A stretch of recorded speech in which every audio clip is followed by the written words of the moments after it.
Hello. Hello, hola, bienvenidos a todos y todas. Aquí al lado mío tenemos a Jorge Haro, que muchos de ustedes conocen, pero bueno, para quienes no lo conocen, es un compositor y artista sonoro y visual también, cuyo trabajo se centra en la estética, en los aspectos científicos del sonido y de la vibración. Tiene un especial interés en la escucha expandida. Todo esto quedó plasmado en la gran producción de Jorge a través de libros, conciertos, discos, producción sonora, instalaciones, exposiciones y videos. Jorge es profesor de Estudios del Arte y el Sonido en la Universidad 3 de Febrero en Buenos Aires. Da también talleres en España y en muchos lugares de Latinoamérica. Trabajó en el Museo Reina Sofía, en el Centro Mexicano para la Música y el Arte Sonoro. Participó en un montón de festivales, entre ellos Sonar de Barcelona, Sonami de Chile, Mutec de Argentina y muchos otros. Para la galería preparó una pieza especialmente, Seno es Radial, una pieza de 8 minutos que tomó un field recording grabado en Olula del Río, en Andalucía, de donde era originariamente donde vivió el abuelo de Jorge, pero también mezclado con el almirés y también con síntesis digital, trabajada después en estudio. Con ustedes, Jorge Haro.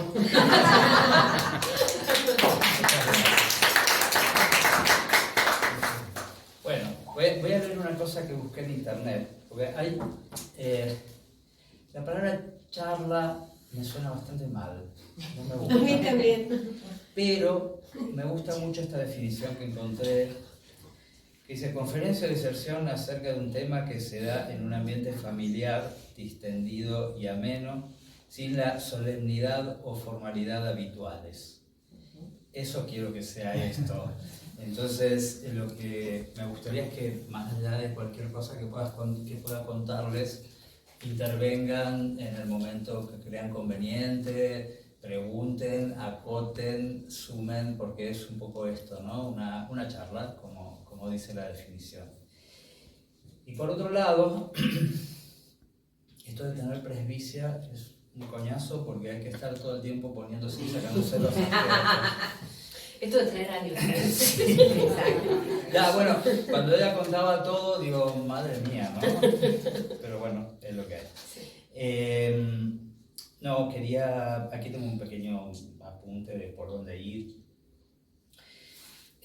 La mayoría de ustedes me conoce y muy bien, hay grandes amigos aquí, pero quería contarles brevemente. Yo, por un lado, trabajo en el campo del sonido y la música, en distintas líneas. Por un lado, una línea macusmática, más tradicional, más de composición, como entendemos la composición en línea de tiempo, etcétera, que es un poco la obra que está aquí y otras que eventualmente escucharemos. Normalmente en conciertos esas piezas las presento con un sistema multicanal de escucha y preferentemente a oscuras, para centrarnos 101% en el sonido. Y después hay otra parte que podemos llamar de computer music o música asistida por computadora, donde trabajo más a nivel algorítmico y con indeterminación y demás, que suele estar presentado en formato de concierto audiovisual o performance audiovisual con imágenes que también produzco. Por supuesto que siempre hay gente que colabora en los trabajos de distintos lugares, de programación, etcétera, y que colabora con uno más allá de que aparezca solamente mi nombre. Siempre hay gente con la que trabajo y que es muy importante para el resultado final de los trabajos. Esto también puede presentarse en forma de instalación. La otra parte, como bien lo dijo Carolina, es la parte de artista visual, que es relativamente más reciente, como el tiempo y espacio es amplio, es más reciente, y que tiene que ver con obras visuales, muchas tecnológicas, otras más clásicas de imagen impresa, pero que en cualquier caso refieren al trabajo con el sonido mayormente, salvo una muestra que hice aquí el año pasado en la Galería de Dora Calvo, que tiene que ver con trabajo en un territorio, y que está ligada a la pieza que tiene Le Set también, porque tiene que ver concretamente con el territorio andaluz y con esta relación con el territorio y la familia, de alguna manera. Bueno, eso en forma de presentación. Cuando hablamos de sonido, tenemos una primera cuestión que lo hace muy complejo y que se ha escrito mucho y tupido acerca de esto, que es el tema de la inmaterialidad y lo efímero, ¿no? La inmaterialidad y lo efímero del sonido.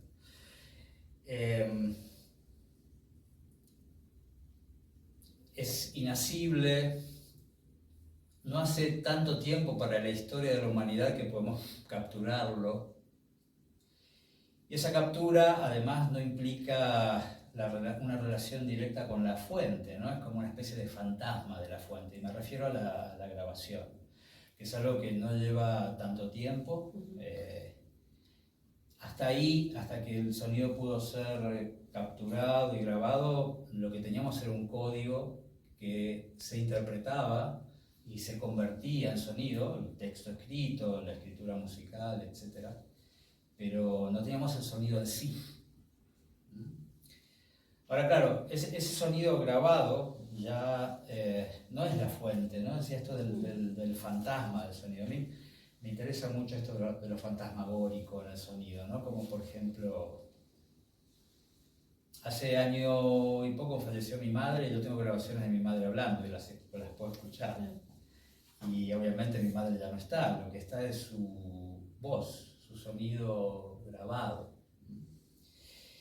Y esas grabaciones, al igual que cualquier otra, obviamente están filtradas por una cantidad de cuestiones, ¿no? Filtradas por la intención, o sea, qué grabo y cómo lo grabo, y filtradas por el dispositivo técnico, esto es, qué micrófono, qué grabador, etcétera, etcétera. Entonces hay filtros que hacen que en realidad eso que tenemos del sonido grabado no sea la fuente, sea sencillamente eso, un sonido grabado que, como bien decía Pierre Schaeffer, lo podemos transformar en objeto de estudio y en material estético como para poder trabajar. Todo este mundo es absolutamente fascinante, riquísimo, con tantas aproximaciones posibles como individuos decidan trabajar con esto, ¿verdad? Un campo de absoluta libertad, sumamente poético, y en donde, como en todo, que es tan amplio, hay que hacer recortes. Por eso decía antes un poco las líneas de trabajo, ¿no? Porque son recortes, son acercamientos a las cosas de un universo sumamente complejo. Te voy a poner el código.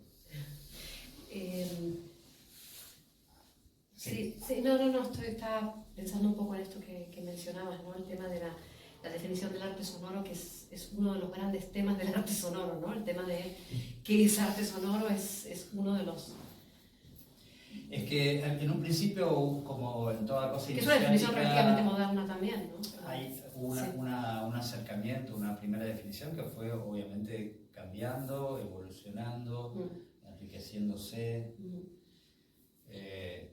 Tanto esto como la cuestión de la grabación de campo, ¿no? Que es por ejemplo, la grabación de campo es con lo que yo trabajo habitualmente, este tipo de obras. Y la idea general que hay sobre la grabación de campo es un poco tópico, porque Normalmente grabación de campo es ir a una zona rural y grabar algo que tiene que ver con la naturaleza. Y la verdad es que no, o sea, hay tantísimas aproximaciones a la grabación de campo, tan distintas, diferentes, desde lo macro a lo mínimo, a lo micro, ¿verdad? Mismo en esta exhibición tenemos 6 grabaciones de campo que son completamente diferentes. Una de ellas es la tuya, Sí. pero después hay una grabación de campo desinterpretada que también hizo Alan Curtis. Está la grabación de campo textual de manual de Bernie Krause. Sí. La de Leo Cavi, que es también un viaje nostálgico hacia Italia, que de alguna manera parece que podría relacionarse con lo tuyo, no tiene absolutamente nada que ver. O sea, está lleno de grabaciones de campo trabajadas de diferentes maneras, abordadas de diferentes maneras, y bueno, es un buen ejemplo de todo lo que puede ser grabación de campo, ¿no? Sí, pero la verdad es que también es algo absolutamente amplio, complejo y que también depende de la aproximación que cada artista haga sobre eso. En mi caso particular, yo empecé con esto con una pequeña pieza que ahora podemos escuchar, que en realidad no es una pieza, es un extracto de una instalación.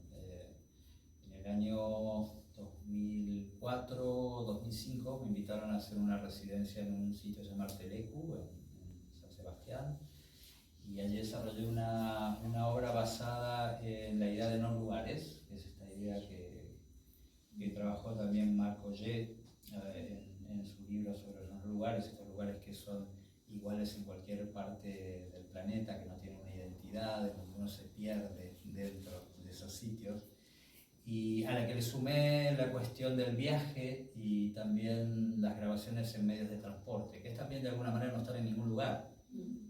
Digo, de momento a momento en un tren uno está en un lugar diferente, de fracción de segundo a fracción de segundo. Y hay una cuestión de tiempo y espacio que es muy interesante y muy compleja, ¿no? Y todo lo que ocurre allí. Esa fue la primera vez que trabajé y aparte con unos medios absolutamente precarios, pero logré hacer una cantidad de grabaciones en aeropuertos, en medios de transporte y demás, y eso fue una instalación, el resultado de ese trabajo fue una instalación multicanal en sistema 4.1,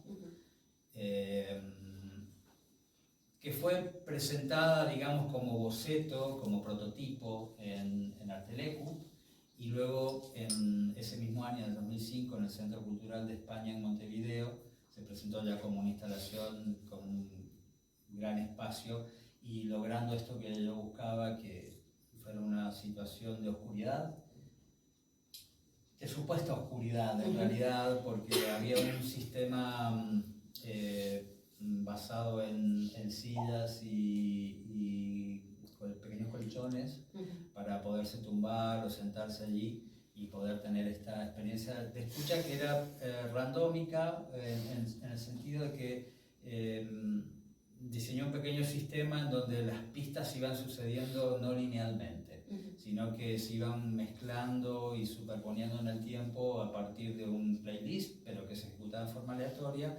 Entonces esto generaba distintas layers, distintas mezclas de las grabaciones, e incluso la instalación podía estar en absoluto silencio porque había muchas pistas de silencio y pistas de silencio con una progresión de múltiplos, 1 segundo, 2 segundos, 4 segundos y así. Y había una pista de silencio que era larguísima, ¿no? Entonces podía estar un rato muy largo la instalación sin sonar si coincidían que los reproductores estaban ejecutando esa pista vacía al mismo tiempo. ¿Ya? Esto estaba iluminado con una luz negra y una pequeña señalética fluorescente para que la gente supiera por dónde entrar y por dónde salir, ¿no? Que tampoco es cuestión de confundirles tanto. Y claro, luego de un tiempo de estar dentro, la vista se acostumbra y uno empezaba a ver cosas. Pero al estar la sala totalmente pintada de negro, había una idea de infinito, o sea, no había contenedor, había oscuridad. Claro, imagino que esto también, con el no lugar, esto te da una idea. Exactamente, Trabaja mucho era sobre como una el especie de idea concepto. de vacío, Sí, de no estar en ningún sitio en particular. Incluso se veían los altavoces que estaban como en los ángulos de la sala, y al estar en esa oscuridad y demás no se veían, entonces tampoco se veía muy bien cuáles eran los proyectores sonoros. Ese fue el primer trabajo con grabaciones de campo. Fue bastante tiempo, desde el año 2000 que empecé a hacer grabaciones, insisto, con una tecnología bastante precaria, que era la que podía permitir en ese momento. Y bueno, aquí si la idea también es poner algo para que yo no hable todo el día, poner algo de... ¿Querés que bajemos un poco la luz o no es necesario? No. Okay.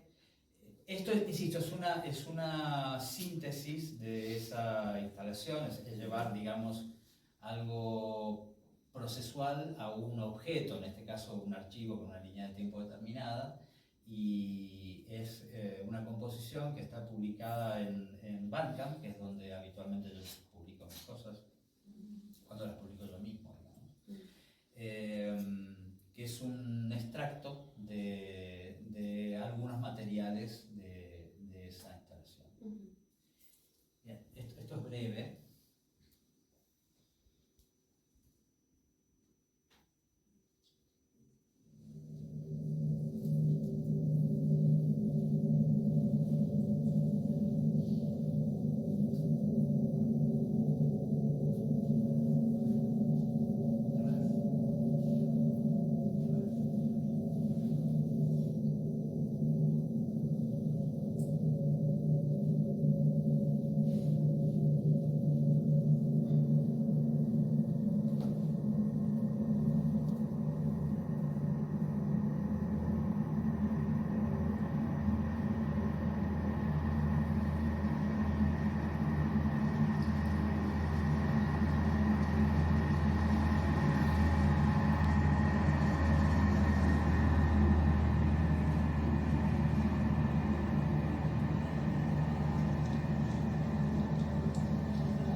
hay un libro de Tarkovsky que se llama Esculpir en el tiempo y que habla sobre su quehacer cinematográfico, ¿no? Siempre tiene una relación muy fuerte con lo cinematográfico y con algunos autores en general, en particular, perdón. Tarkovsky es uno, Kubrick es el otro, y hay más, Jacques Tati, por ejemplo. Y he aprendido mucho, porque curiosamente yo estudié mucha música y no aprendí mucho,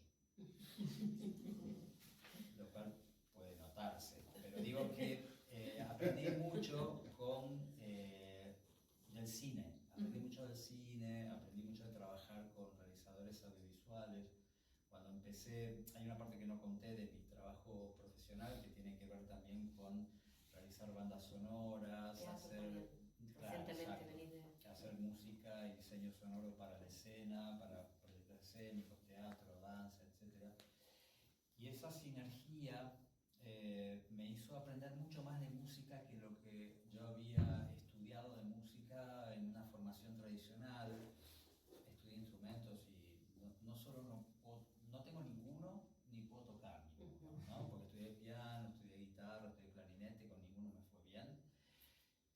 El piano fue una tortura porque, claro, era un estudio de piano clásico de estos donde hay que primero manejar el control muscular antes de tocar obras, ¿ya? Es una especie de gimnasia un poco curiosa. Dice, ¿cómo puede ser? Estoy estudiando piano y estoy haciendo atletismo. Y bueno, y efectivamente eso me llevó a pensar que no era ese mi lugar. Por ese lado. Hasta que, bueno, después con el tiempo las cosas sucedieron y fue para otro sitio.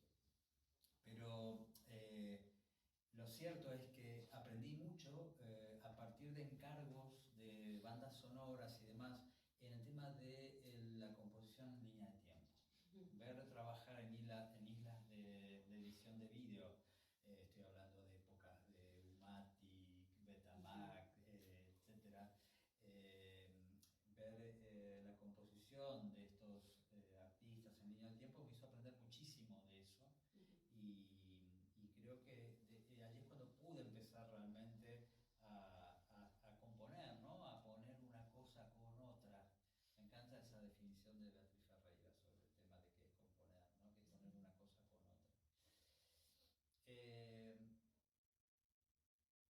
Entonces, decía, esto de Tarkovsky, de esculpir en el tiempo, hay algo de la composición con materiales, con objetos sonoros, que tiene que ver con esculpir en el tiempo, y no solamente el tiempo, sino el espacio, y crear espacios.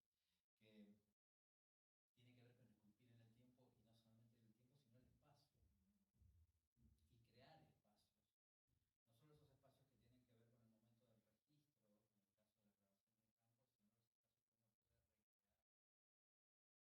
Estudio, ¿no? A veces un espacio grabado, una grabación tiene su espacialidad propia, pero al mismo tiempo puede ser aumentada en estudio o incluso disminuida también.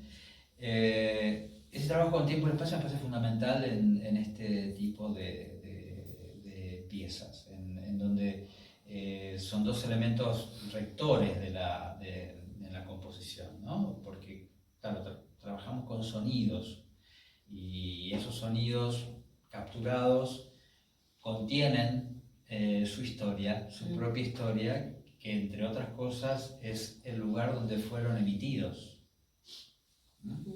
Entonces, la composición es también trabajar con esos espacios e, insisto, aumentarlos, disminuirlos, modificarlos, ponerlos en sucesión, hacer que ese montaje sea un montaje claramente identificable con un montaje o no, ¿no? Muchas veces haciendo bandas sonoras para películas o demás, me encuentro mezclando cosas de distintos lugares del mundo para construir el espacio de un lugar del mundo. Sí, y esto eso mucho, creo que lo dice, ¿no? El tema de exactamente. Se trabaja mucho sobre el diseño para replicar una realidad, pero al final se está trabajando con una ficción. Es una para realidad ficticia. Exactamente. Es una realidad ficticia porque, bueno, en el audiovisual es parte de lo que lo que Michel Gion llama el contrato audiovisual, ¿no? Que es el contrato entre el realizador y el público, en donde, por ejemplo, nadie se pregunta en una sala de cine cuando escucha una voz interior de un personaje cómo puede ser que esté escuchando sus pensamientos. ¿Qué va a pasar, más pronto que tarde? Sí. Pero nadie se pregunta, eso porque es parte del contrato audiovisual, es parte del contrato ficcional, ¿verdad? Entonces, claro, uno puede construir un espacio determinado en donde convivan cosas que nunca estuvieron juntas, y no solamente que no estuvieron juntas, sino que son de lugares distintos, de tiempos distintos.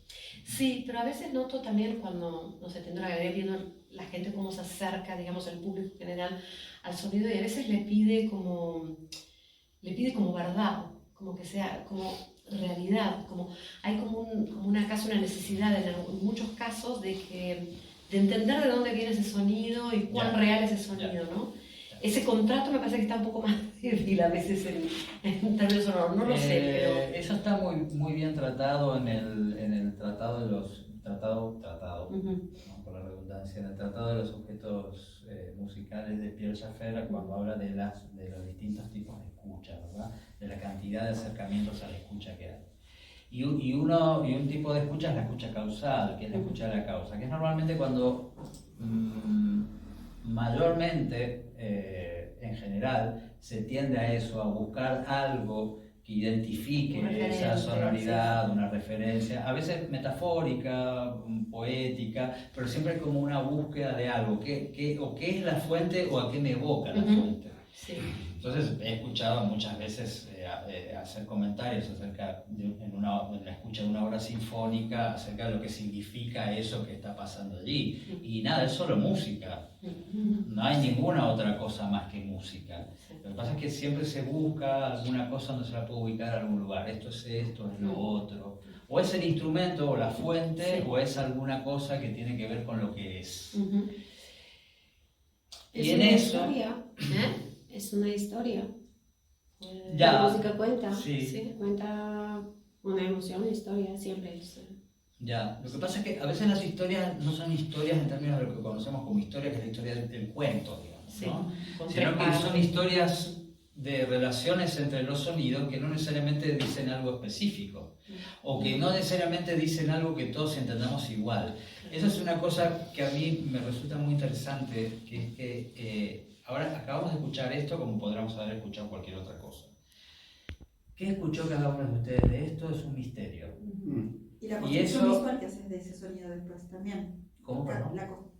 Construís una visual, o por lo menos para mí, construís una imagen visual de ese sonido. Exactamente. Y esa imagen visual es tuya. Es completamente propia. Absolutamente tuya. Única. Y es única. Y hay algo de eso que a mí me parece maravilloso porque es muy distinto de la imagen.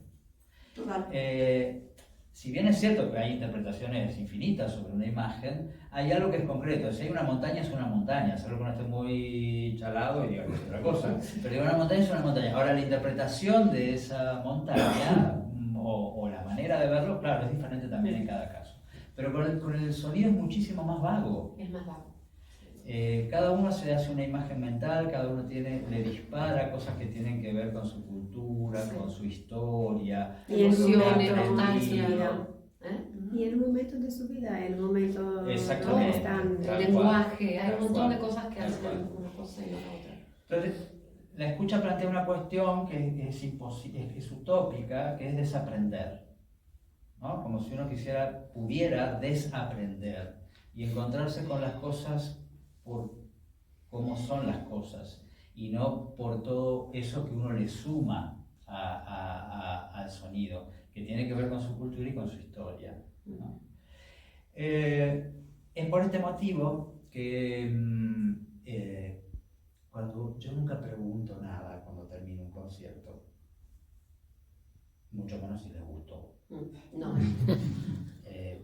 Pero nunca pregunto nada porque lo que espero es si alguien tiene ganas que me cuente algo, porque seguramente va a contar algo que no tiene nada que ver con lo que yo hice. Que tampoco sé muy bien lo que hice. Sí, pero quiero decir que no va a tener nada que ver y lo expande maravillosamente.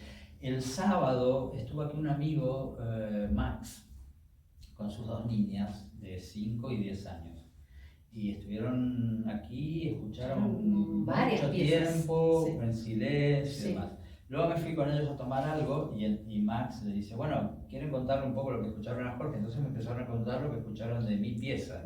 Y me empezaron a contar cosas que por supuesto, y dije, es fantástico. Sí, pero discutimos, hablamos mucho sobre esto, sobre la composición, porque nosotros cuando el artista nos da la pieza, hablamos mucho, bueno, cuál es la intención, pero él también nos pregunta, bueno, pero a ver, ¿qué es lo que escuchaste? ¿Qué es lo que, vos estabas muy interesado en ver qué es lo que nosotros hemos escuchado? Porque dijiste ahí, vos hablabas de esta especie de estado narcótico de la creación, en tu Sí. caso, en el que las cosas arriban y no hay una justificación, no hay una preorganización. Sí, tenés alguna idea de lo que vas a utilizar, esto sí, pero no hay una planificación, una organización. Y es interesante porque hay artistas en los que les gusta mucho hablar de su obra y de cómo es el proceso de creación, y hay muchos artistas con los que nosotros trabajamos que no quieren decir absolutamente nada de su obra y dicen, bueno, aquí está, es para el que oye ver qué es esta obra, y tenemos como diferentes escuelas, digamos, de interpretación, pero vos sos uno de estos que dicen, yo no quiero interpretar mucho mi obra, no quiero describir demasiado mi obra. No, porque, insisto, yo siempre les digo a los estudiantes que si un artista les cuenta mucho de lo que hizo, no le crean. Porque en realidad es una especie de meta obra, es algo que viene después. O es muy esquemático, que también puede ser, Sí. o es una cosa que viene después, es como una obra paralela. Porque en realidad el proceso de creación es eso, es como un estado de obnubilación en donde después uno dice, ¿qué hice acá? Hice esto, ¿y cómo lo puedo, y si lo quiero explicar, cómo lo explico o cómo trato de explicar algo? Yo en particular trato de no explicar nada ni no decir nada, que las cosas sean escucha y a lo sumo que eso sí es mínimamente cuantificable o mínimamente parametrizable, que es la cuestión técnica. Allí sí podemos hablar de lo técnico, ¿no? De hertz, de decibeles, de espectro, de cantidad de cosas podemos hablar porque son cuestiones medibles, cuantificables y que son un elemento propio de la pieza, pero que no son la pieza, ¿no? Sí, yo quería preguntar porque a mí me parece con esta conversación, porque obviamente sabes que me encanta Cage y que decía, yo no tengo nada para decir, pero lo digo, y esa es mi obra, ¿no? Pero el texto que acompaña, ¿no? Como que lleva a uno a escuchar de determinada manera, ¿no sería mejor no poner ninguna explicación y no poner ningún texto, al menos que, como vos decís, el artista lo pida? Porque me parece que nosotros lo mal que mal lees el texto. Entonces una pregunta para vos. Sí. No, nosotros lo pensamos. Nosotros lo pensamos y hicimos casi un sondeo. Y la verdad que la mayoría de las personas que quieren una explicación, quieren un poco de contexto. Porque sí, no, ya sé. Un poco de contexto, pero realmente es un pequeño contexto. Sí, sí. Se puede decir mucho más de esas obras y lo dejamos para aquellas personas que quieren saber más de esas obras. Pero sí, es verdad que hay una pequeña interpretación. Hace poco hicimos en Buenos Aires, en lo que también participó Jorge, una escucha colectiva de estas obras con amigos, curadores, artistas. Y algunas obras las presentábamos antes con un poco de información y otras no, para que la audiencia como que se relacione, a ver que es cierto que predispone un poco a quien... Pero bueno, hay un poco también de información técnica, de cómo fue construida. Puedes poner una persianita en cada uno. Sí, claro, bueno, se puede, es una idea. Un QR ¿Sí code, o no? si querés, Sí, lo mirás, sí. si querés, Sí. lo mirás. No, la opción también está en no leerlo. Claro, y con los ojos No, cerrados. claro, es Si el como espacio uno lo permite. tiende a leer. Tiende, Eso pasa tiende. Pasa también cuando pieza de hablas- sí, exacto. totalmente, en plástica. Sí. Es lo mismo. Claro, es lo mismo, porque obviamente se explica, pero por ahí explica la parte técnica. Sí. ¿Cuántos decibeles usaste? ¿Qué material usaste? Sí. ¿Qué medio? Whatever. Eso, ok, no me informa Sí. ninguna intención, ninguna nada. Yo prefiero, obviamente, mi preferencia, tener ningún contexto. Pero De todas maneras, si está el texto, lo leo. yo creo que no tiene por qué estar metido una cosa con la otra. Hay una información previa sobre la intencionalidad del artista, pues sobre una pieza concreta, no quiere decir que el escuchante tenga que interpretarla exactamente de esa manera. Antes lo ha dicho Jorge, hay infinitas escuchas y infinitas percepciones. Pero sí me parece interesante tener un punto de partida con un cierto contexto de qué es lo que se ha querido hacer. Ahora, luego tú lo puedes interpretar como quieras. Sí, Sí me parece que es importante eso. Yo estoy de acuerdo con lo que dice Javier y además pienso que hay una cosa, pese a lo que diga Jorge, que sabe que también es tramposo lo que está diciendo. Se hace el humilde. Vas a ver por qué te digo que eres tramposo. Porque tú no eres para nada naif. Punto. Entonces, lo que sí que es algo, que es un invariante para cada artista, es su poética. Y entonces, lo que me parece interesante es que cuando menos, a mí, yo lo he agradecido y te he preguntado sobre gente que yo desconocía, la mayor parte de ellos, Jorge no, pero bueno, y es conocer un poco ese contexto en donde puedes de alguna manera vislumbrar con lo que tú estás escuchando por dónde va la poética de esa persona, que en el fondo es algo que lo hace diverso a otros. Como Picasso es distinto de Mondrian. O sea, ¿cuál es la poética de uno y cuál es la poética del otro? Evidentemente hay una por cada artista. Artista maduro, naturalmente. No es un tipo que empieza, o una tipa, sino alguien que ya tiene una carrera. Entonces, y creo que eso sí es importante. Y eso se puede objetivar. Y eso forma parte de la teoría de la estética y, por supuesto, de la teoría del arte y también de la música. Es decir, no creo que eso se pueda escamotear aunque el artista quiera. No es posible. Sí, No. Sí, Tono, perdón. No, yo quería añadir en esa misma línea que es un tema interesantísimo. Sí, ha creado discusiones. No, es un tema interesantísimo el que tocas porque habla efectivamente de la traslación del lenguaje musical tradicional al lenguaje de las palabras. Esto es un tema Yo creo que es más un lenguaje de emociones. Pero hay, además de la poética, hay un tema que tiene que ver con el sentimiento. Y no tanto con el contenido formal de un Pero eso discurso. forma parte de la poética. No, La poética es el- cómo maneja el sentimiento o cómo hace la obra para que el sentimiento sea importante. No Eso es la poética No también. tanto con el contenido, Que hay que saber lo que es la con ese poética. sentimiento. Entonces ahí es evidente que tú mismo trabajas del mismo modo que en las obras musicales tenemos unas obras que son más alegres, más contentas, más divertidas, más aluden a un momento, digamos, distinto.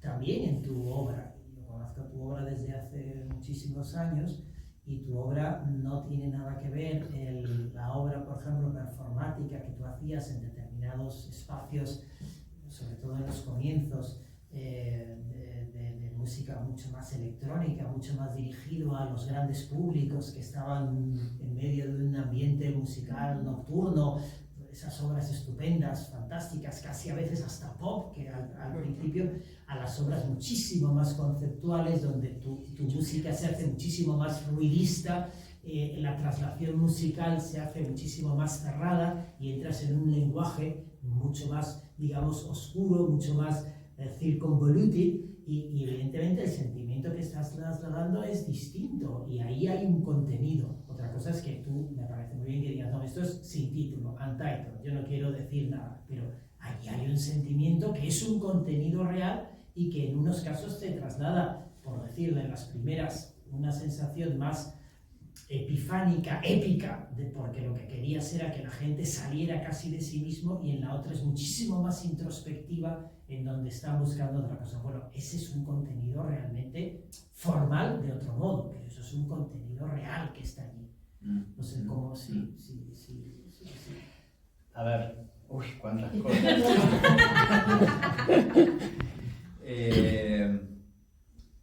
Sobre el tema del texto y el texto escrito, en este caso, en tantos otros, ¿no?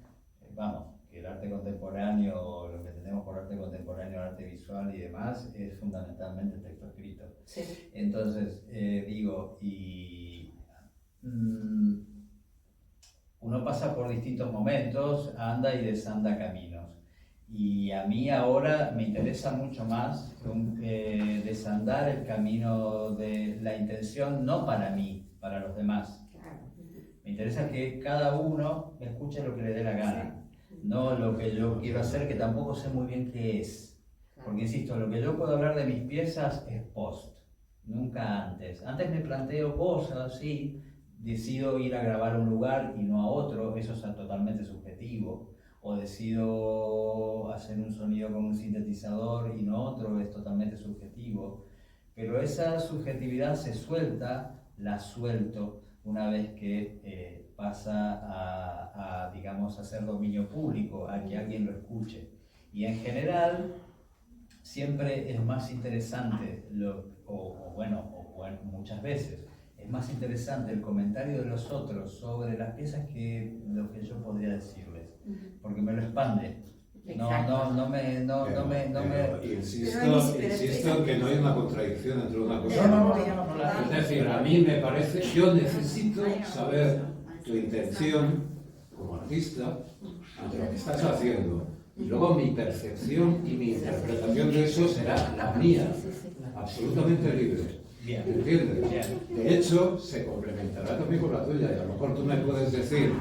Por ejemplo, yo recuerdo una obra tuya, que es esta que hiciste de grabaciones de campo precisamente en túneles de Buenos Aires. Sí. ¿Verdad? Sí. Ante la escucha de esa pieza, me parece importantísimo tener un cierto contexto y una idea de por qué has hecho eso, Sí. por qué has querido grabar en esos espacios. Sí, qué es porque lo que hay has una elección, pretendido. ¿no? Esto es una elección. ¿Entiendes? Y luego la percepción que yo tenga de eso una vez que la escuche será la mía. Ya, lo que sucede, sí, está bien, pero lo que sucede es que por eso decía de la subjetividad de elegir un espacio, de elegir una grabadora, de elegir un micrófono, de elegir un momento del día. Hay una cantidad enorme de subjetividades. Lo que pasa, y una intención concreta. Y una intención que en mi caso muchas veces la encuentro más que lo que la busco. Bueno, bien. Sí. Y no es trampa. No hay intento. A mí me pasa igual. Ahí está. Encuentro muy bien y busco muy mal. Eso es un problema Es distinto. más encontrar que buscar. Ahora, luego. Pero lo para, que- ¿es sí. Murder One o Murder Two? ¿Es intencional? Si intencional,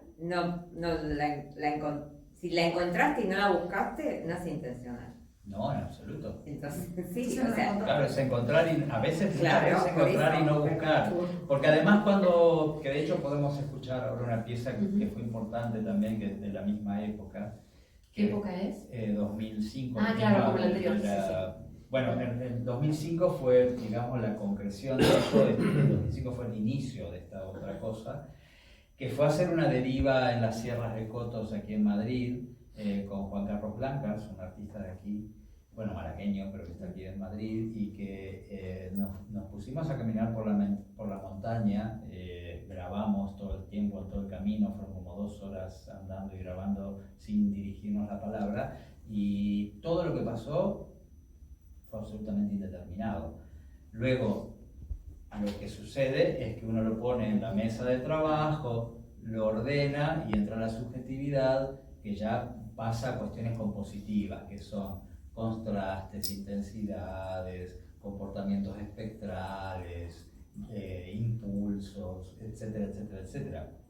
Pero eso ya tiene que ver con el mundo de la composición. La recolección sonora, no teníamos ni idea de lo que iba a pasar. De hecho, pasaron cosas bastante curiosas y graciosas en esas 2 horas de caminata, en donde no nos dirigimos la palabra porque era un poco la consigna al iniciarla, que es no hablemos, grabemos sin hablar, y cuando lleguemos a un sitio, ahí ponemos stop y se terminó. Eso fue el registro, ¿no? Era el canasto o la cesta llena de cosas. Luego uno eligió para hacer su menú.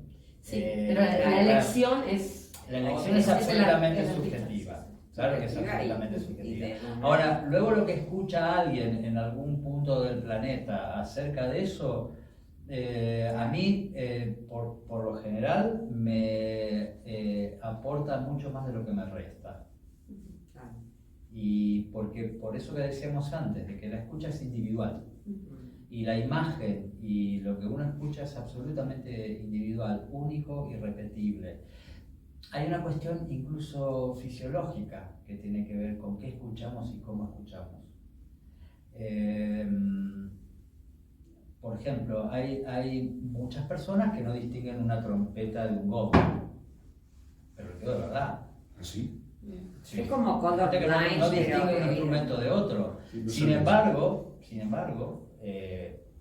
es un nivel de información sonora. Luego, ¿qué pasa con la escucha? ¿Qué pasa con la escucha con los años? ¿Qué pasa con nuestra disminución en el componente de altas frecuencias en la medida en que vamos cumpliendo años? ¿Cómo escuchamos eso que escuchamos? Es un misterio, y es el maravilloso misterio de esto, ¿no? Ese es el misterio que tiene que ver por ahí con lo que vos decís, con lo fisiológico, pero después Sí. hay una escucha que sí, de alguna manera es cultural, independientemente Sí, de la sí, escucha sí, siempre, sí, no, sí. siempre es cultural, digamos, no es que está sesgada solamente. Por eso yo, no. mi idea actual es utópica, que es la idea de desaprender. Y Imposible. desaprender es imposible. Imposible. Sería como un objetivo Claro. imposible de lograr, pero que sí me interesa como Puedes tratar, enfrentarme a las cosas Prejuicios. sin prejuicios o con la menos cantidad de prejuicios posibles. No sé si sin, porque es imposible, pero por lo menos con la menos cantidad de Es prejuicios muy posibles. saludable. Y eso sí que me parece que es una experiencia rica, ¿no? Ahora, sí que es cierto que la cartela, bueno, en el arte contemporáneo hay gente que prefiere no poner cartela, ni siquiera de la técnica. No, claro, sí. Y bueno, es una opción también. Si no hay cartela, está la obra ahí, pasa lo que pasa. Pero es cierto que también hay público que demanda algún tipo de faro. A nosotros Sí. en general, en nuestra experiencia, la gente agradece el texto.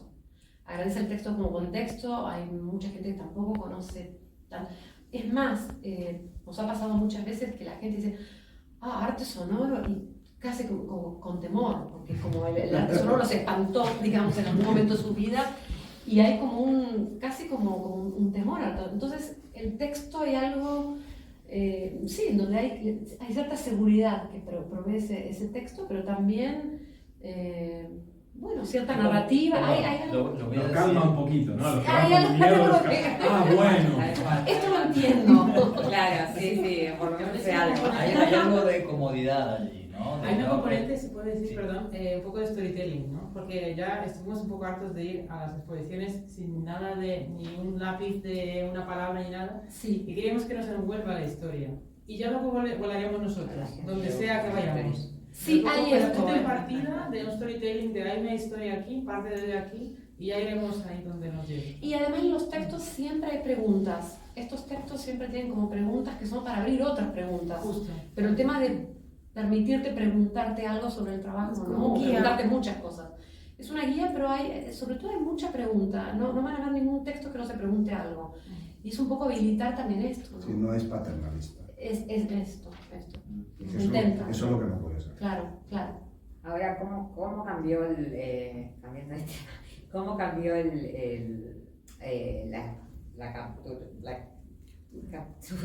la captura sonora con el dispositivo móvil, ¿no? Totalmente. Totalmente. Entonces, Sí. vos, o sea, eso de sin intención fuiste a capturar, pero me imagino que llevaste equipos más. ¿Haces bocetos con teléfono? ¿Haces draft o no? No. ¿O usás el sonido que A ver, capturas en que teléfono? La grabación portátil, la grabación de campo lleva muchísimo tiempo, Claro. pasó por tecnología analógica, los famosos grabadores Nagra que se utilizaban en cine, que eran un trasto, y que eso es arte sonoro. Bueno, ya lo creo. Es parte del Impresionante, sistema. importante. Que eran un trasto y que pesaban un Sí, montón y que había que andar con ellos y demás. La digitalización lo que ha hecho es hacer miniaturas Claro. portátiles de esto, inclusive con una calidad a veces mejor, más allá de la discusión de analógico-digital que no viene al caso ahora. Pero sí que es cierto que ahora yo tengo una grabadora portátil y un set de micrófonos, y cuando hago eso no grabo con el móvil, No. porque hay sí como una predisposición mental a decir hoy voy a grabar en tal sitio, Claro, hoy voy a eso. hacer El determinadas móvil cosas. además es que corta mucho graves. No, por supuesto. Mucho grave. Es Está pensado para la voz y sencillamente la voz. Ya. tiene Y un si, rango y si muy te llaman que estrecho. era grabado, no sé. No, No, es que el rango es muy estrecho. Ya, si no, el móvil suele hablar por No es un teléfono. dispositivo profesional, No, sí, pero sí, sí que es sí. cierto, y cuidado con eso, porque sí que es cierto que hay mucha gente que graba con móviles. De hecho, Por la sí. ocasión. Porque Y- estás en un sí. sitio y dices, es que Sí, casi. y que después hace obra. Es con que él. depende Bueno, de lo- como también es hacen que, vídeos Jorge, y es films. que depende de lo que quieras grabar. Si, por ejemplo, yo grabo unas campanas azarosamente y quedaron muy bien grabadas, pero con un sonido, digamos, medio agudo a sobreagudo, entonces eso sí lo pilla el móvil. Pero, por ejemplo, estuve grabando el otro día porque me lo encontré en la calle, una cosa que me llamó la atención, no tenía otra cosa más que el móvil, y cuando yo lo reproduje dije, se ha cargado todo lo grave. No tiene ninguna gracia, porque ese es el problema. Es el filtro. Pero no tenía nada más. Es el Bueno, filtro. Pero por lo menos tenías el audio. A mí me Sí, gustó pero- que no sabías muy bien qué te ibas a encontrar en esa caminata que hiciste con alguien de 2 horas y lo que fuera. Eso para mí me encanta ese tipo de composiciones porque es como una especie de material encontrado, pero enfocado hacia donde, o sea, como dices tú, hoy voy a ir a grabar al rastro, o al rastro no hay mucho ruido, pero en otro lado. Y después con todo ese material te encuentras con un montón de cosas que compositivamente después ese juego de componer y poner es fantástico. El compositor fue casi que el azar, ¿no? El azar. Sí, es que es eso, es como, uff, mira lo que encontré, ¿no? y hay otra cosa, y es que el micrófono oye cosas que tú no oyes. Sí, sí, esto sí. Porque tú discriminas, el micrófono no Sí, discrimina. sí, sí. Y entonces es sorpresivo totalmente. Sí, sí. Blowout. Claro. ¿No? Sí, claro. Sí, Blowout, sí. sí. Sí, Como exactamente. la película de Antonioni con Testa Claro, de claro. Cortázar. Sí. Bueno, si quieren, puedo cuento un poquito. Deriva la Sierra de Cotos con Juan Carlos Blancas, cada uno con su grabadora, micrófono, etcétera, andando por la sierra hasta llegar a un sitio, como un punto de partida, un punto de llegada. Obviamente, eso como recolección de material básico y luego una composición posterior. Sucedieron cosas muy curiosas, realmente muy curiosas, que si te lo planteas, que dices, va a pasar esto, pero ¿cómo va a pasar eso? Bueno, pasó. Contame Y- una. No. Voy a dejar que escuchen y luego... Bueno, Es un poquito... ¿Pero es obra común con Juan Carlos? No. es tuya. La caminata fue en común, ¿no? Hicimos Ah, el vale, registro, vale. luego él compartió conmigo esas grabaciones, las que hizo él, y por supuesto que está en los créditos de... vale. Esto es un CD y ahora lo voy a publicar en Bandcamp, que ahora mismo no está, tengo que hacer una remasterización, porque bueno, estamos hablando de año 2005, de momentos de conversores de digital, analógico, de no muy buena calidad. Eso ha cambiado mucho, y hay cosas que quiero... De hecho, esto está todavía sin tocar, pero es precisamente esa pieza, se llama Cotos 05, porque es del año 2005 y el álbum es del 2008. Perdón, vamos de nuevo. Sugiero que cerráis los ojos. ¿No querés que apaguemos? No, ¿querés que apaguemos un poco? A ver cómo probemos cómo es con la luz apagada. A ver, sí. Pero no vale dormirse, ¿eh? No. O que no se note, por lo menos. Con Carlos, pero Pero eso sería algo sonoro también. Sí, pero con Carlos no vale, porque se va a ir. Ya. Va a enmascarar la obra. 1, 2, Sí, 3. sí, puede ser los grandes, así A ver, que vale. si quieren cerrar los ojos. Bien. Vale, gracias. Me da miedo la Sí, qué oscuro.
terrible, esto de la, allá arriba hay mucho, allá arriba, no más de arriba, mucho terreno, esto va para, esto me queda aquí todos los días, estoy bien toda la noche, mira qué bonito y algo que hay detrás.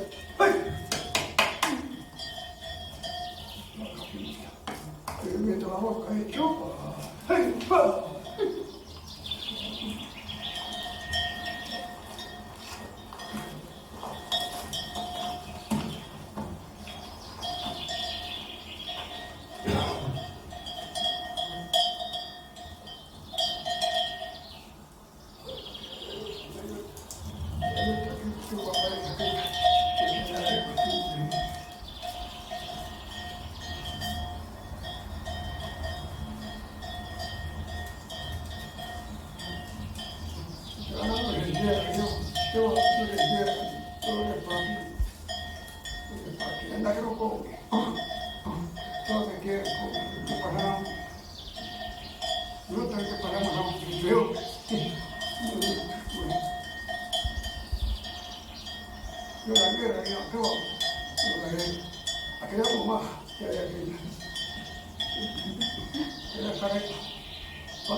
Vamos a seguir a oscuras, ¿no?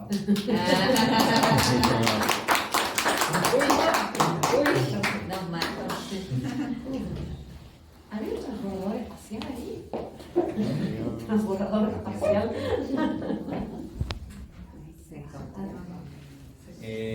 Sí, en el recorrido, sin tener mínima idea de lo que pasaba, nos encontramos con un transformador de electricidad en el medio de la sierra.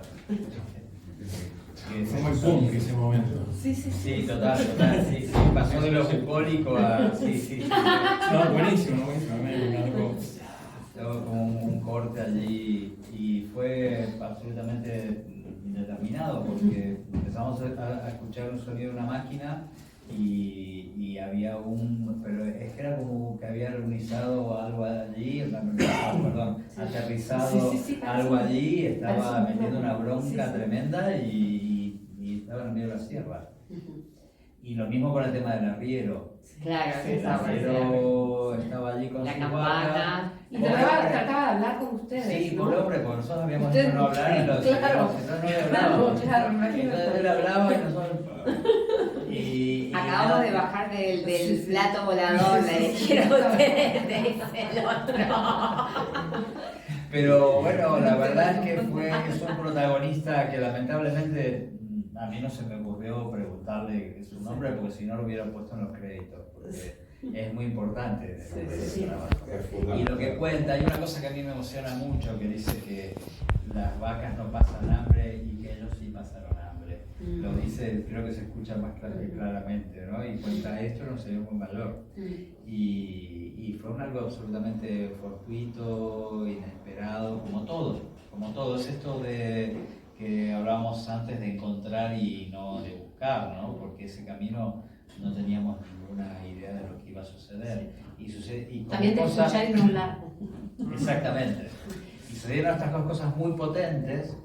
Y hay una cosa aquí que se escucha agua, ¿verdad? Y estamos hablando de unos hilitos de agua mínimos, como si yo les dijera esto. Y ahí está la lupa de la técnica, ¿no? Porque parece un arroyo o un río de montaña y en realidad era una linita de agua, pero como el micrófono hace zoom sobre eso y amplifica algo que es muy menor físicamente. Pero también como esto está de alguna manera manipulado, modificado por la técnica. Sí, sí. Sí. Do you have music? Have you made music? Sí, sí, sí. Sí. Todo eso es, all this is sounds. Sí, es música. No, pero él hace música. Ah, sí, Claro, sí, claro, sí. I know that the topic is Pero sounds. esto es música. I'm not involved enough yet. No, porque Like, es música porque música es el que escucha. I need a melody. I need like Hay todas las melodías del mundo. like Mussorgsky, Pictures of an Exhibition. He's also telling a story, but it's music. Para mí la mejor definición de música es esa, que música es el que escucha. Se puede escuchar con sonidos musicales cualquier cosa. El tema es la intención de la escucha y no... hay una anécdota que no se sabe si es real, pero circula en textos por todo el mundo, que es invitan a un embajador de la República Popular China en el momento que la República Popular China era un país comunista, maoísta, sumamente cerrado, en donde la gente no tenía contacto con el resto del mundo, lo invitan a Occidente, va a un concierto como embajador, entonces lo invitan a una gala de música sinfónica con el repertorio occidental, ¿no? Normalmente es una obra del periodo clásico, una obra del periodo romántico, una obra impresionista y si hay mucho riesgo, Bela Bartók o algo por ahí, ¿no? Desde el principio del siglo. Entonces este hombre escucha todo el concierto y le preguntan al final del concierto qué es lo que más le había gustado. Y dice, bueno, la obra que me gustó más fue la primera. Y en realidad se refería al momento en que la orquesta afinaba. Entonces, bueno, su intención de escucha estaba puesta allí. Y eso era lo que culturalmente, etcétera, le resultaba más cercano, ¿no? Claro, en Oriente hay relaciones interbálicas menores a las que hay en Occidente y eso resultaba mucho más cercano que el sistema temperado occidental de un semitono, ¿no? Dos semitonos, de semitono mínimo, hay diferencia de cuarto de tono, de octavo de tono, porque estaban los músicos combinando y son los desajustes propios de eso. ¿Sí?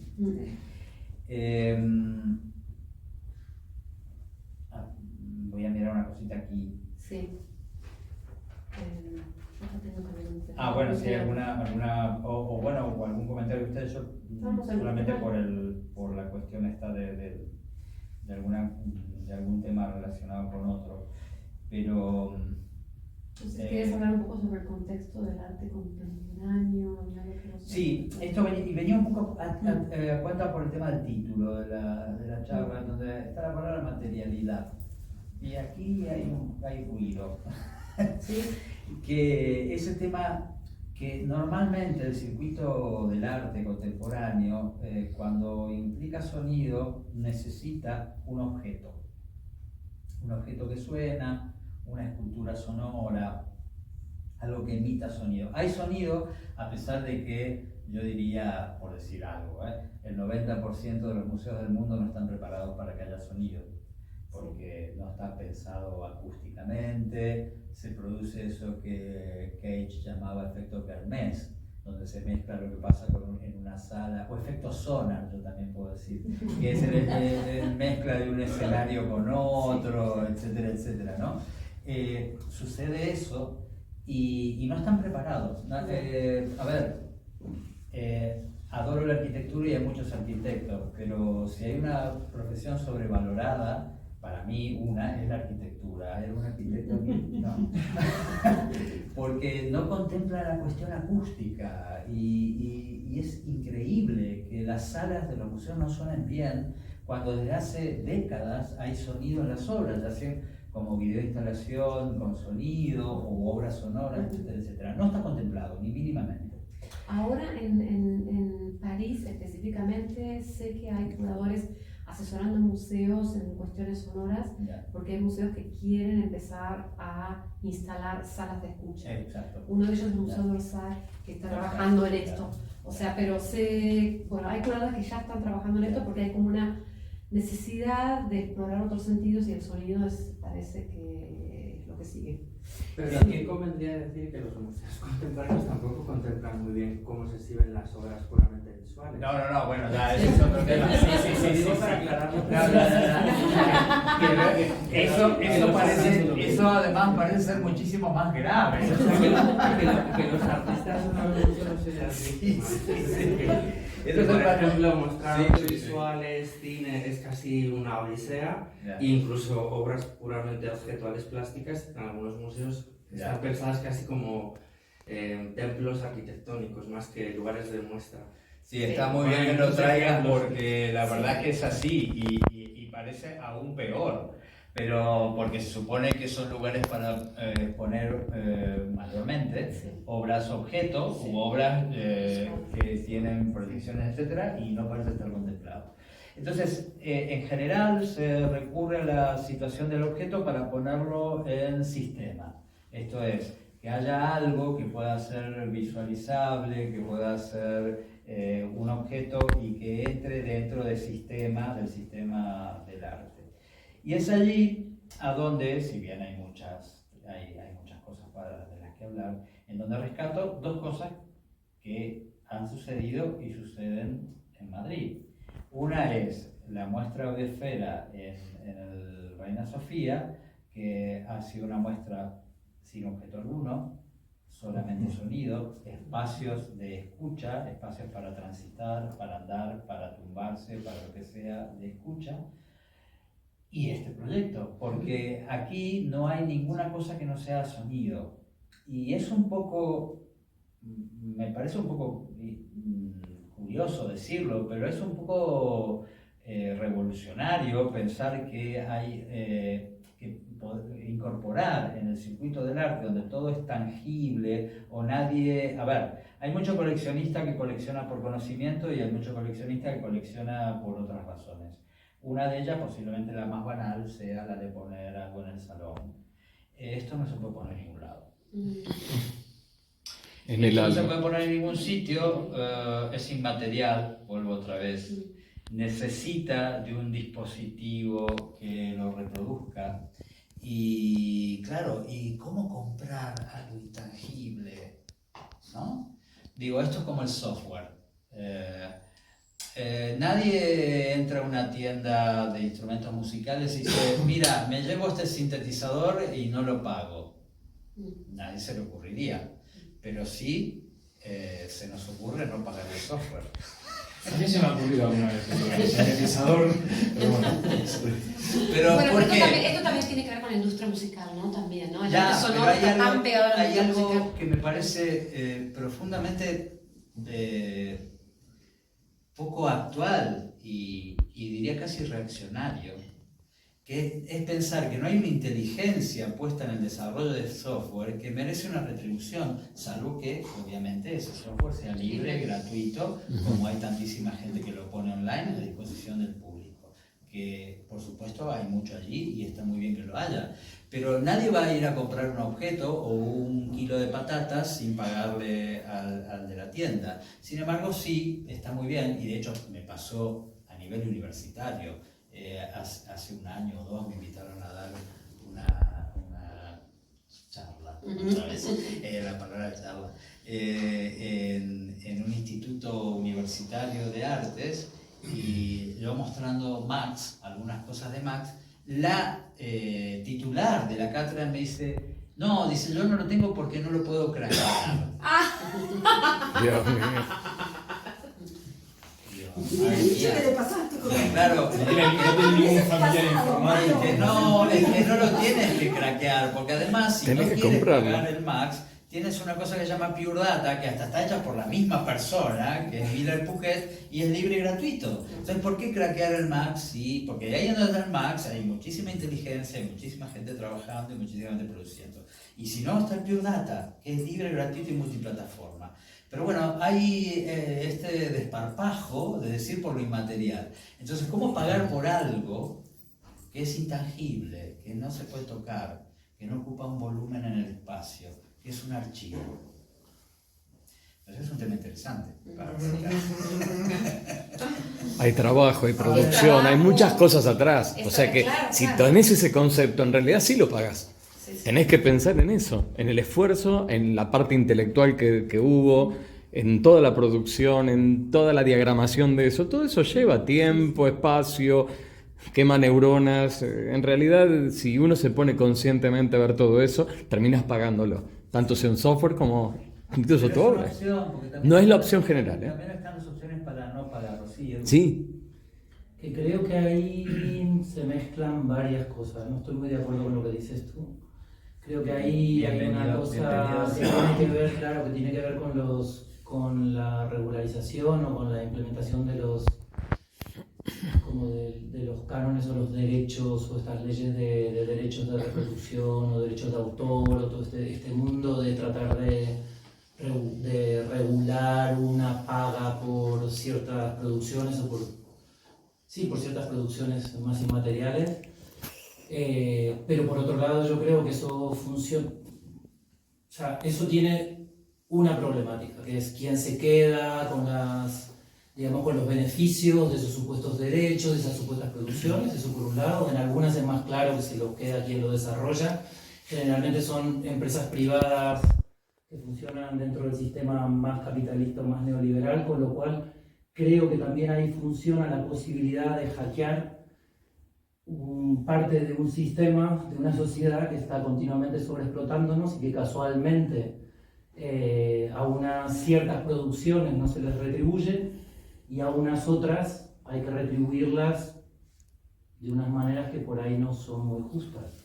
No sé, yo pienso cuánto cuesta pagar un software de diseño, por ejemplo, al año, y cuánto cuesta mi hora de trabajo, o cuánto cuesta la hora de trabajo de un enfermero, o sea, que no es tan sencillo como es incorrecto no pagar o hackear algo, pero o utilizar, por lo menos desde mi punto de vista. Tú eres artista visual y haces una obra. ¿La regalas o la vendes? Sí, hay cosas que están puestas en abierto. No.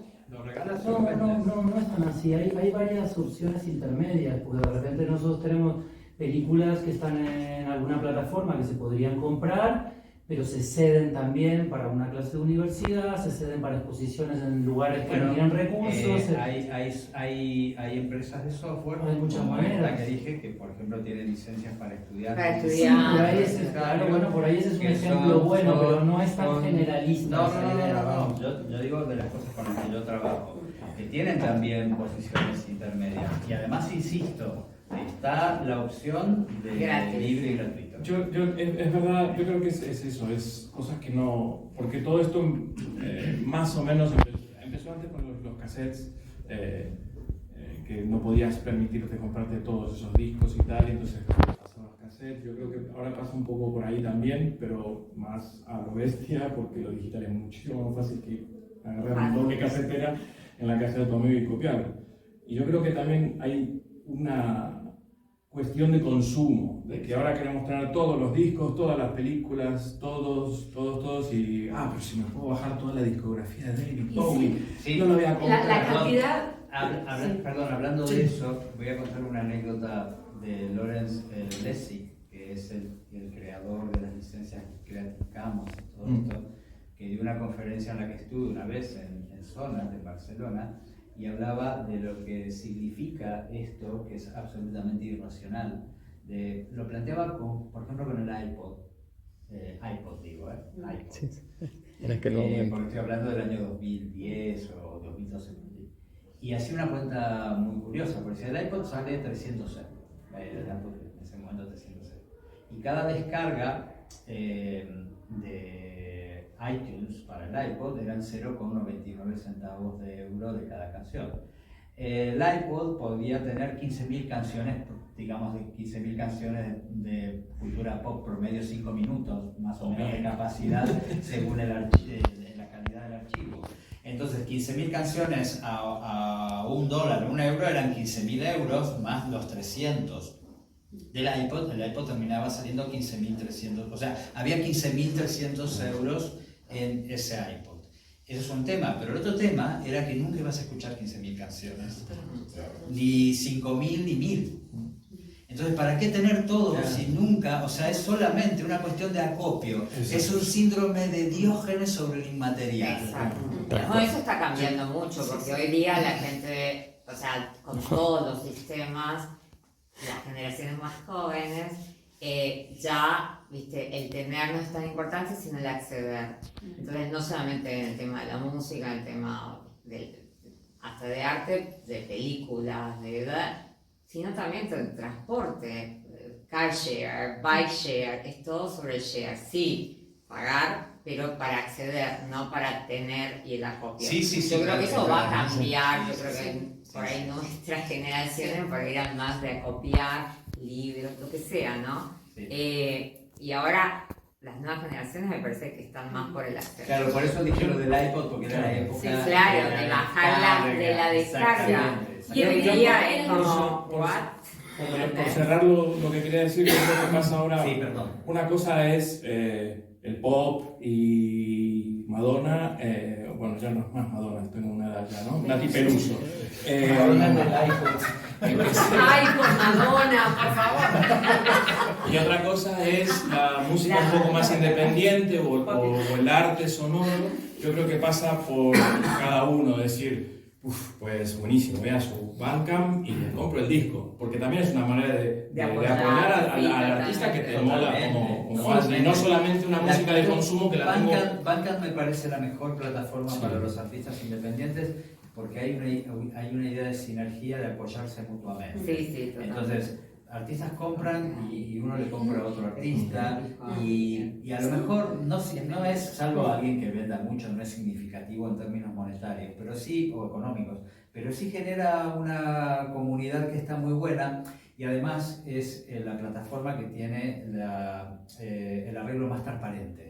Más transparente con el propio artista se puede gestionar algo, su música, no hay intermediarios, y a los 48 horas de haber vendido está el dinero en tu cuenta, cosa que no pasa ni con Spotify, ni con Deezer, ni con ninguna otra plataforma.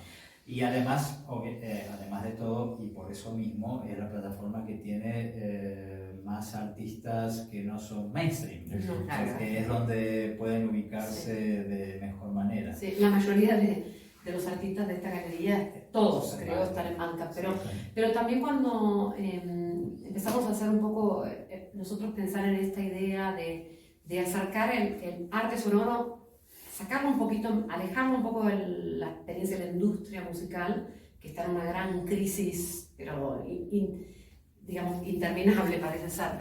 Parece que siempre va a ser el último año y tenemos siempre un nuevo piso hacia abajo. La idea era tratar de encontrar en el modelo del arte contemporáneo aplicado a otros campos algo que podría ser aplicable al sonido. Entonces, todos los artistas que trabajan con nosotros o que nos dieron obra están en Bandcamp, son accesibles sus discos por 5 euros, 10 euros, pero a su vez nos gustaba hacer el ejercicio y todos ellos aceptaron de preparar una pieza especial que tiene una versión única, con un trabajo diferente y que lo acerque más al mundo del arte que al mundo de la industria musical, ¿no? Y estamos tratando de hacer esta experiencia y es difícil porque la gente conoce el trabajo del artista a través de Bandcamp, conoce el valor de esa obra y cuando uno quiere proponer el trabajo de unicidad con un contrato especial, con un certificado de autenticidad, esta transferencia es un poco difícil de hacer en este momento. Esta es una de las cosas que nosotros estamos encontrando difícil, pero bueno, es muy interesante para el artista, es interesante para nosotros, es interesante para los curadores, pero bueno, todavía el coleccionismo está como observando esto, ¿no? Observando a ver qué es lo que va a pasar. Pero también esto, ¿no? Que bueno, están los museos más grandes del mundo tienen colección permanente de arte sonoro, únicamente sonoro, pero no las ponen. O sea, hay MoMA, Tate, tienen colecciones y hay capaz una obra expuesta, hay un tema también una muestra, pero realmente hay un tema de exposición, de crear el espacio, hay un montón de cosas que tienen que suceder, que van a suceder y tenemos entendido, por lo menos nosotros que estamos basados en Francia, que en París las cosas se están moviendo un poquito en esa dirección, la dirección de crear el espacio para lo sonoro. ¿Tenemos algo más para escuchar? ¿Algo? Yo, bueno, iba a proponer si quieren escuchar la pieza que está aquí o alguna otra, no sé, porque bueno, no es lo mismo escucharla ahí con alguna otra. Ponela. No, cerrá con el tuyo. Cerrá con tu obra. La obra de que está aquí. Bueno, si quieren cuento, ya lo han leído, pero tiene que ver con trabajo en un territorio, concretamente un pueblo de Andalucía que se llama Lula del Río, que es el pueblo de mi abuelo. Y Almería. Y que bueno, donde hay parte de familia todavía allí y es un pueblo muy particular porque es un pueblo, eso es anecdótico y no tiene que ver con la obra, Sí. La anécdota. Lo que no sale del texto. Exacto. Es un pueblo de gente que trabaja la piedra, marmoleros, piedra caliza. Mi abuelo era marmolero y es muy curioso el pueblo porque todo de mármol. O sea, los bebederos públicos son de mármol, las plazas son de mármol, los nombres de las calles están en mármol. ¡Wow! ¡Qué lindo! Y en esa especie de territorio de sequedad y mineral y que yo creo que tiene como una especie de mística muy particular, ¿no? Y bueno, está basado en una serie de grabaciones hechas allí en el pueblo, con una pequeña intervención de síntesis. Se fue, justo hay una parte que es tenía melodía. Hay una parte que es música. Ah. ¿Qué música? O sea, hay unos acordes. Hay una pequeña intervención de síntesis y hay mucho procesamiento. Como en esta pieza que escuchamos antes en Cotos, no, es bastante. Los materiales están editados, pero no hay mucho procesamiento de esos materiales. Aquí sí que hay muchas grabaciones que fueron procesadas de distinta forma. Y, hay un proceso cuando uno hace sampling, cuando por ejemplo toma una grabación, lo pone dentro de un dispositivo llamado sampler, que es el proceso de resíntesis, que cuando el fragmento de muestra, el fragmento sampleado, es sometido a procesos de síntesis como de cualquier sintetizador, filtros, modulaciones, etcétera, etcétera. Entonces hay procesos de síntesis también y demás, pero salvo esa serie de acordes que aparecen en un momento, el resto es todo material registrado allí en distintas partes del pueblo a lo largo de un día. Fue solo, ni siquiera desde mediodía hasta atardecer, como ese periodo de tiempo. Y es bastante sonido encontrado también, ¿no? Es también lo que ibas encontrando también. Sí, de hecho, bueno, iba con un amigo de allí, Antonio Luis Guillén, y íbamos andando y fue un poco, bueno, él no es del pueblo, él vive en Almería, ni siquiera es almeriense, es granadino, pero vive allí. Y fuimos andando y se fueron encontrando cosas, ambientes, lugares. Y casi, creo, si mal no lo recuerdo, que es como incluso, esto es la primera vez que lo pienso, lo estoy pensando ahora en voz alta.